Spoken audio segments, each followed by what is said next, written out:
በስመ አብ ወወልድ ወመንፈስ ቅዱስ አሐዱ አምላክ አሜን። ኣብ ዝሓለፈ መደብና እግዚአብሔር አምላኽ ዝፈጠሮም ኢስራ ዓለማት ዝርዝር ርኢና ነርና። ሎሚ ድማ ካብተን ኢስራ ዓለማት ሓንቲ ዝኾነትን ሓቂ ጥራይ እምበር ሓሶት ዘይንገረላ፣ ቅንዒ ጥራይ እምበር ቅንኢ ዘይፍለጠላ፣ በፍጹም ጽድቂ ዝንበረላ ኣደናቂት ዓለም ብሔረ ብፁዓን ክንርኢ ተኸታተሉና። ብሔረ ብፁዓን መን እዮም? ቅድሚ ነዚ ምርኣይና ዝኸበርኩም ናይ ኣሊፍ ሚድያ ተኸታተልቲ እዚ ትምህርቲ ናብ ኩሉ ንኽባጻሕን ነዚ ሚድያ ዝዕብየትን ሼር፣ ላይክ፣ ሰብስክራይብ ብምግባር ድጋፍኩም ኣይፈልየና። ብሔረ ብፁዓን ካብቶም 5 ዓለማተ መሬት ሓንቲ እያ። ዓለማተ መሬት 5 እንትኾኑ ንሳቶም እውን ገነት፣ ብሔረ ህያዋን፣ ብሔረ ብፁዓን፣ እንነብረላ መሬትን በርባሮስን ምዃኖም ኣብ ዝሓለፈ ትምህርትና ርኢና ነርና። ንሎም መዓንቲ እንሪኦ ድማ ካብተን 5 ዓለማተ መሬት ሓንቲ ዝኾነት ብሔረ ብፁዓን እዩ። ብሔረ ብፁዓን ካልኣይ ሽማ ኣዜፍ እንትበሃል ትርጉሙ ድማ ናይ ዕረፍቲ ቦታ ማለት እዩ። ኣብ ውሽጣ ፍጹም ሓሶት ዘይፈልጡ፣ ኃጢአት ዘይሰርሑ፣ ካብ ጭንቀት ፍጹም ርሒቆም ብፍጹም ቅድስና ጥራይ ዝነብሩላ ቦታ እያ። ናይ ብሔረ ብፁዓን ህዝቢ ካበይ መጺኦም? ኣብ መጽሓፈ ዕዝራ ሱቱኤል ከም ዝተሓበረ ናይ ብሔረ ብፁዓን ናይ መጀመርያ ህዝብታት ካብቶም 12 ነገደ እስራኤል ብንጉስ ኣሶር ኣብ ዘመነ ስልምናሶር ካብ መንበሪኦም ተማሪኾም ናብ ባቢሎን ዝተወሰዱ 10ኦም ናይ እስራኤል ነገድ እዮም።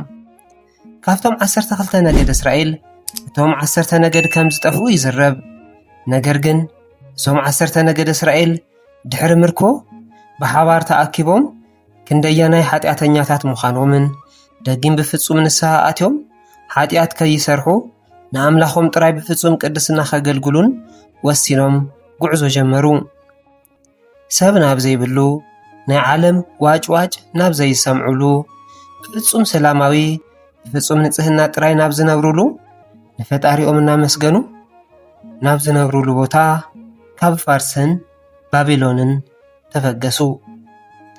ድሕሪ 1 ዓመትን 6 ወርሕን ናይ ኤፍራታ ሩባ ተሳጊሮም ናፍታ ዝተቐደሰት ቦታ ብሔረ ብፁዓን ኣተዉ። እዞም ህዝብታት እዚኦም ብፍጹም መንፈሳውነት ዝመሓደሩሉ ማሕበረሰብ ፈጠሩ። ዝነብሩሉ ዕድመ 1000 ዓመታት እዩ። ሕማም ዝበሃል የለን፣ ብጥዕናን ብሰላምን እዮም ዝነብሩ።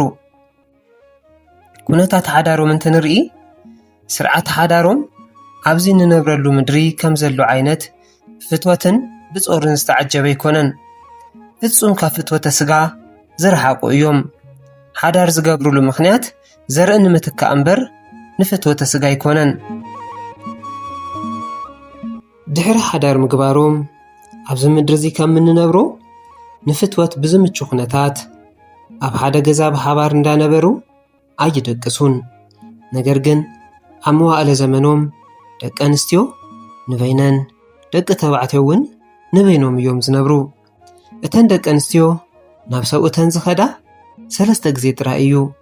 ምኽንያቱ ድማ ኣብ መዋእለ ሓዳሮም ርኳቤ ዝፍጽሙሉ 3 ግዜ ጥራይ ስለ ዝኾነ ኣብ ሕድሕድ ርኳቤኦም ድማ ጽንሲ ይፍጠር። እቲ ዝፍጽምዎ ርኳቤ ንፍትወተ ስጋ ከይኮነስ ብመለኮታዊ ትእዛዝ እዩ። ናይ መጀመርያ ውላዶም ንእግዚአብሔር ኣምላኽ ንኸገልግል ከም መባእ ገይሮም ይህብዎ። ካልኣይን ሳልሳይን ድማ ዓብዮም ዘርኦም ንኽትክኡ ይግበሩ። እቲ ኣዝዩ ዘደንቕ ነገር ድማ ጐይታና መድኃኒና ኢየሱስ ክርስቶስ ብንጉስ ሄሮድስ ዝተቐተሉ 144,000 ህፃውንትን ቅዱሳን መላእክትን ሒዙ በብሰሙኑ ሰንበት ናብ ብሔረ ብፁዓን እናኸደ ኣብ ዘምልኹሉ ቤተ ክርስቲያን ተረኺቡ ቅዱስ ስግኡን ክቡር ደሙን ሂቡ የቐብሎም። ማሕበራዊ ናብርኦም እንትንርኢ ኣዝዩ ዘደንቕ እዩ። ኣብ ብሔረ ብፁዓን ሓሶት ኣይፍለጥን። ኃጢአት፣ መንቀኝነት፣ ክፍኣት፣ ጥምየት፣ ዝሙት የለን። ንግዲ፣ ምሻጥ፣ ምልዋጥ ኣይፍለጥን። ሃፍታምን ድኻን፣ ክብሩን ሕሱርን ዝበሃል የለን። ኩሉ ማዕረ እዩ። ክዳኖም እውን ከምቲ ንሕና ንኽደኑ ዓይነት ኣይኮነን።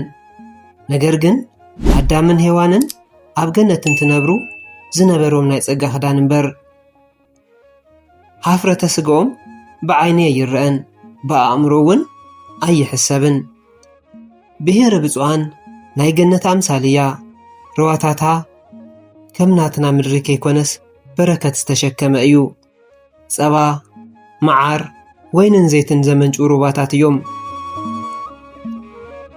እናመንጨው ድማ ነቶም ቅዱሳን ህዝቢ ይምግብዎም።